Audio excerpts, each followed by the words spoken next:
Shakib is very good looking, so to work মানে একজন এত ভালো এত সুন্দর হ্যান্ডসাম গুড লুকিং কোস্টারের সাথে, আমি এটা ওকে আগে বলে দিলাম যাতে ও আমার প্রশংসা করে, বাট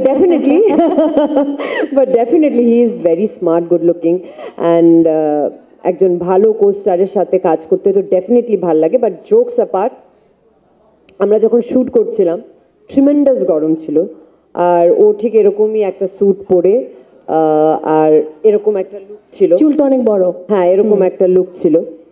সো মানে একবারও আমি ওর মুখ থেকে দেখিনি যে উফ বলতে, যতবার টেক হয়েছে করেছে।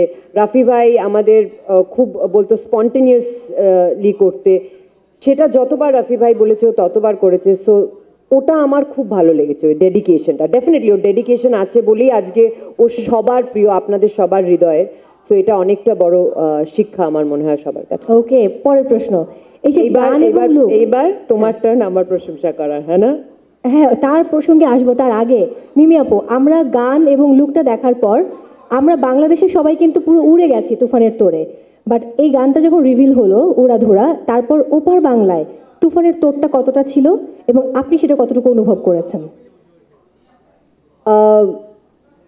এই মানে এটা বলা, নিজের জিনিসটাকে মানে নিজের গানকে এবং ওটার পপুলারিটি নিয়ে কথা বলাটা খুব ডিফিকাল্ট, কিন্তু আমার মনে হয় ভিউজ দেখেই সবাই বুঝতেই পারছে যে দর্শক কতটা ভালোবেসেছে আর আমাদের এই গানটার কতটা পাশে আছে।